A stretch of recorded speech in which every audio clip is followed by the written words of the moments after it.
Olá! Deus, Pátria e Família é um lema perfeito ou é questionável? Você saberia me dizer algo sobre a genealogia histórica e ideológica, bem como sobre os usos políticos e disputas simbólicas desse lema? Deus, Pátria e Família? Pois bem, meu nome é Antônio Artequilino e hoje vamos aprender juntos, aqui no canal Pensar com Arte.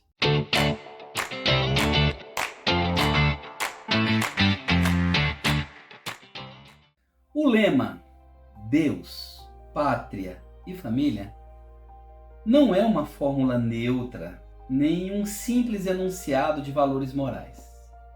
Trata-se de um construto histórico e ideológico que emerge em contextos específicos de crise política, medo social e disputas pelo poder simbólico. Isso foi atestado pela história. Sua força, a força desse lema, reside precisamente na capacidade de condensar em 3 palavras universos complexos de sentido: religião, nacionalismo e ordem social, convertendo-os em instrumentos de mobilização política. Sendo assim, o lema Deus, Pátria e Família deve ser compreendido como uma fórmula ideológica, historicamente situada, cuja função principal é condensar e naturalizar relações de poder. Enquanto dispositivo simbólico, a tríade articula 3 instâncias fundamentais da experiência social. Vamos lá: o sagrado, o nacional e o doméstico, convertendo-as em fundamentos aparentemente naturais da ordem política. Trata-se, na realidade, de uma tecnologia discursiva destinada a produzir consenso, disciplinar subjetividades e legitimar hierarquias. A genealogia desse tema remonta ao pensamento contra-revolucionário europeu do século XIX, elaborado em reação ao projeto emancipatório inaugurado pela Revolução Francesa. Então, autores como Joseph de Maistre, Louis de Bonald formularam uma crítica radical ao liberalismo e à soberania popular, defendendo a restauração de uma ordem baseada na autoridade divina, na tradição nacional e na família patriarcal. Nesse horizonte, Deus operava como princípio transcendente de legitimação de poder, Pátria como categoria de coesão orgânica contra a fragmentação moderna, e família como microcosmo hierárquico do Estado. A tríade, assim, não emergiu como síntese neutra de valores, mas como resposta ideológica ao avanço da igualdade jurídica, do secularismo e da democratização. No século XX, essa fórmula foi reconfigurada e radicalizada pelos regimes autoritários e fascistas, que transformaram a tríade em arquitetura simbólica do Estado.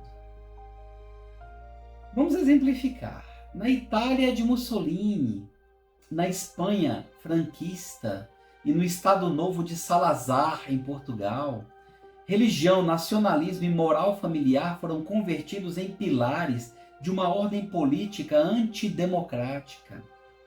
No Brasil, o integralismo, liderado por Plínio Salgado na década de 1930, adotou explicitamente o lema Deus, Pátria e Família como síntese de seu projeto político, inspirado incontestavelmente no fascismo europeu e na ala do catolicismo autoritário conservador. Durante a ditadura militar brasileira, que durou de 1964 a 1985, ainda que o lema não fosse formalmente institucionalizado, Seus elementos estruturais foram amplamente mobilizados. O discurso da segurança nacional converteu a pátria em entidade ameaçada por inimigos internos. A religião foi instrumentalizada como defesa da civilização cristã ocidental. E a família tradicional foi apresentada como bastião contra a suposta degradação moral. Espero que você esteja conseguindo seguir esse raciocínio, porque nesse contexto a tríade funcionou como uma matriz simbólica para justificar a repressão política, a censura e a suspensão de direitos fundamentais. A experiência nazista representa o ponto de inflexão mais extremo dessa lógica de sacralização política. Embora o Terceiro Reich não tenha adotado formalmente o lema Deus, Pátria e Família, seus elementos estruturais foram convertidos em política de Estado por meio de uma sofisticada articulação entre direito, biopolítica e propaganda. Sim, a propaganda de Joseph Goebbels. Vamos lá, a pátria foi redefinida a partir de um conceito racial que excluía judeus, ciganos, eslavos, pessoas com deficiência e opositores políticos. As leis de Nuremberg de 1935 institucionalizaram essa lógica ao retirar a cidadania dos judeus e proibir casamentos e relações sexuais entre arianos e judeus, convertendo o racismo em norma jurídica. A dimensão religiosa desse projeto foi marcada por ambiguidade estratégica e instrumentalização sistemática. No ano de 1933, ano em que Hitler ascendeu ao poder como chanceler, o regime nazista firmou a concordata com o Vaticano, garantindo formalmente a liberdade da Igreja Católica em troca de neutralidade política, ao mesmo tempo em que reprimia clérigos críticos e dissolvia organizações independentes. No campo protestante, o movimento dos Deutsche Christen, cristãos alemães, buscou arianizar o cristianismo, reinterpretando Jesus como figura racialmente pura e subordinando a teologia à ideologia nazista. Contudo, convém lembrar das dissidências dentro da própria igreja protestante. E por isso, justamente por isso, quero falar um pouco sobre Dietrich Bonhoeffer, teólogo e filósofo, pastor luterano, membro da resistência alemã antinazista, que liderou um movimento que lutou corajosamente contra a nazificação da igreja evangélica alemã por meio da igreja confessante. A igreja confessante era a ala da igreja evangélica contrária à política nazista. Ele foi preso em 1943 e executado no campo de concentração de Flossenbürg, em abril de 1945.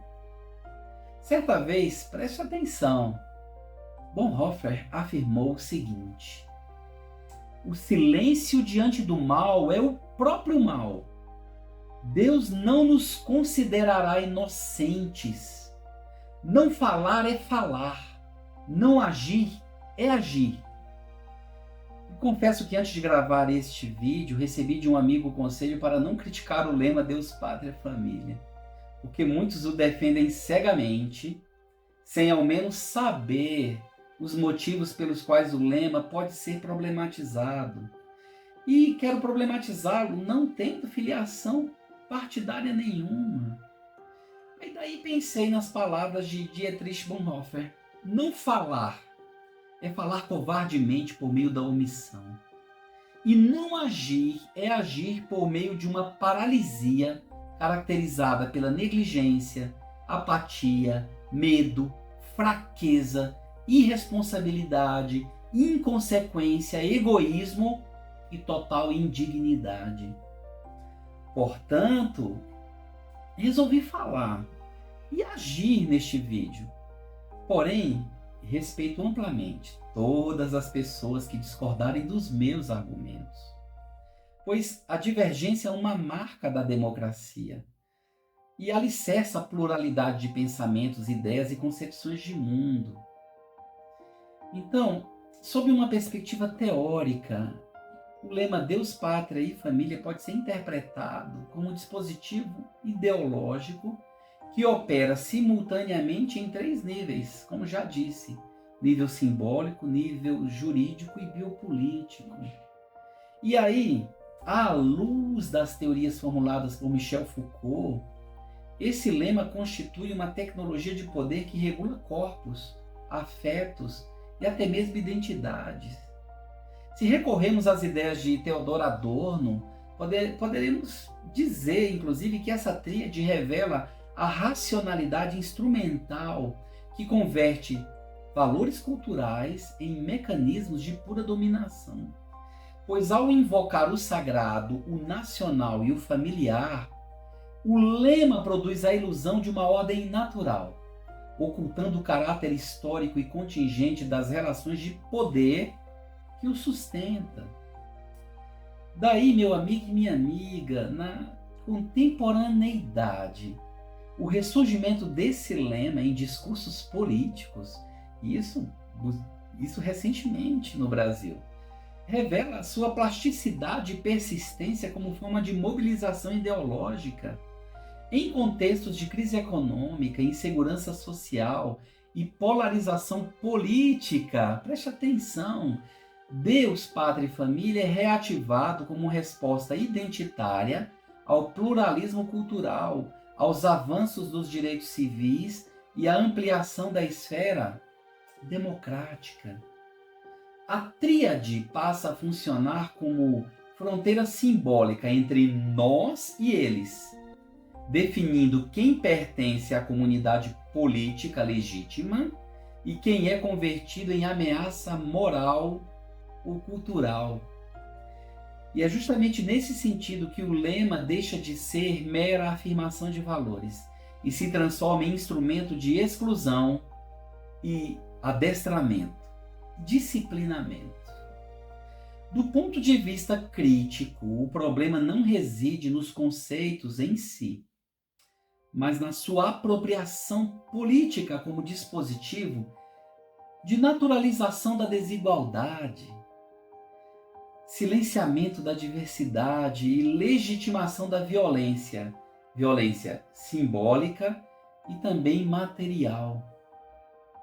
Historicamente, o lema Deus, Pátria e Família tem funcionado menos como expressão espontânea de valores coletivos e mais como estratégia discursiva de projetos autoritários que buscam apresentar suas posições como verdades absolutas, verdades eternas.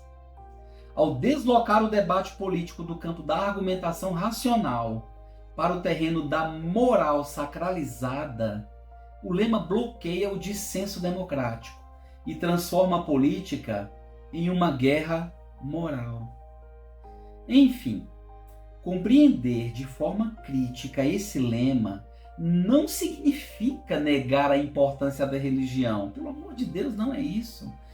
Não significa se desligar do pertencimento nacional ou dos vínculos familiares, mas revelar o modo como esses elementos são manipulados e convertidos em instrumentos de poder.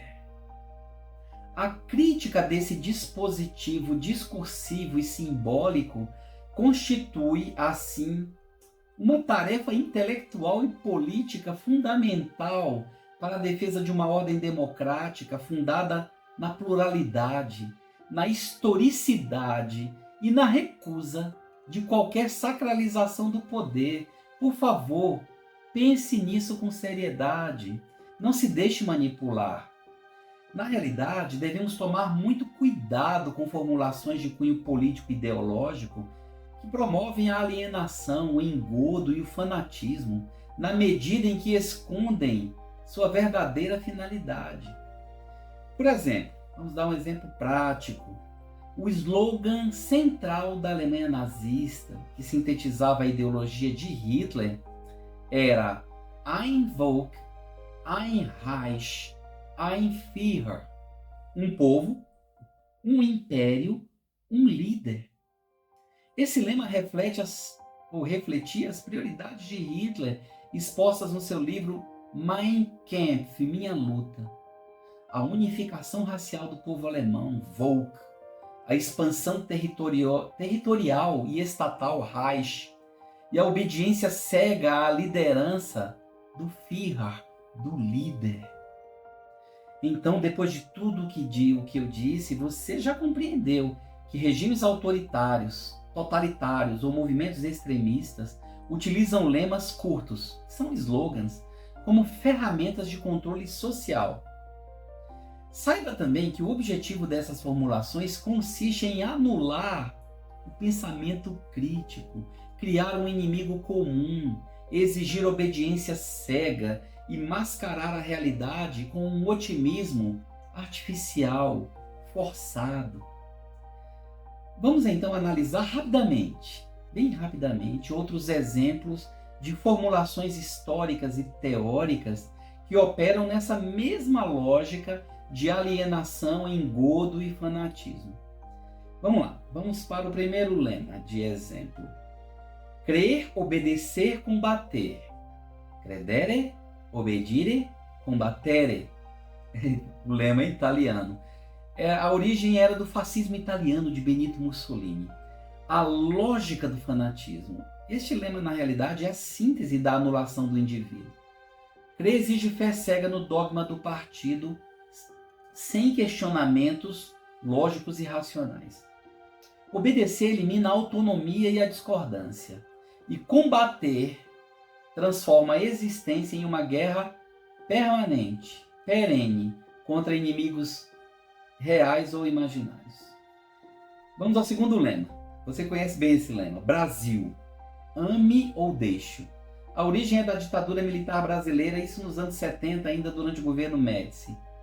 Essa é a lógica da alienação, pois cria um falso dilema maniqueísta. Ou seja, quem critica os problemas do país ou do governo não é visto como um cidadão exercendo seus direitos, mas como um traidor que não ama a pátria e, portanto, deve ser expulso. Serve para silenciar a oposição sob o manto do chamado patriotismo. 3. Vamos para o terceiro lema. O trabalho liberta. A origem é do nazismo. É justamente a inscrição nos portões de campos de concentração, como Auschwitz e Dachau. Talvez esse seja o exemplo mais crítico e cruel da história. Porque esse lema prometia que o esforço levaria à liberdade, quando a realidade era a escravidão, a exaustão e o extermínio. O lema servia para manter a ordem e a falsa esperança entre os prisioneiros recém-chegados aos campos de concentração, além de reforçar a ideologia nazista de que o sacrifício era nobre. Outro lema: mantê-lo não é benefício, destruí-lo não é perda. Esse foi um lema com origem no Khmer Vermelho, lá no Camboja, durante o regime de Pol Pot. É a lógica da desumanização usada para justificar o genocídio cambojano. A frase retirava qualquer valor intrínseco da vida humana. Se uma pessoa não fosse perfeitamente útil à revolução agrária, idealizada pelo partido, sua morte era irrelevante. É o fanatismo levado ao niilismo, à descrença de tudo. Agora vou citar um exemplo da literatura. É a ficção que tenta explicar a realidade. Vamos à literatura distópica, né? Que criou lemas para denunciar situações difíceis, muito ruins, né? Como, por exemplo, aquele lema: guerra é paz, liberdade é escravidão, ignorância é força. A origem é do livro, sim, 1984, do escritor George Orwell. Esse exemplo ilustra como regimes autoritários destroem o significado das palavras para que o povo aceite contradições absurdas como verdades inquestionáveis, absolutas. Agora, para concluir, presta atenção. O que todos esses lemas têm em comum? Agora ficou fácil de responder, não é mesmo? Essas formulações operam através do que a filósofa Hannah Arendt chamava de clichês para proteção contra a realidade. Eles simplificam um mundo complexo em frases de efeito que impedem o diálogo e exigem adesão automática, transformando cidadãos pensantes em massa de manobra nas mãos dos poderosos. Você não precisa concordar com os meus argumentos de forma alguma. Peço apenas que procure refletir sobre a sua consistência. Pense bem. O lema pode ser utilizado de uma maneira prejudicial, e é justamente isso que nós temos que combater. Se você gostou do conteúdo desse vídeo, por favor, deixe o seu like. Se não for inscrito, inscreva-se. Esse é um espaço democrático e plural de discussões e debates. Aqui podemos concordar, discordar, sempre em movimentos não só de convergência, mas também de divergência. Mas o imperativo aqui é pensar, e pensar com arte. Um grande abraço. Tchau.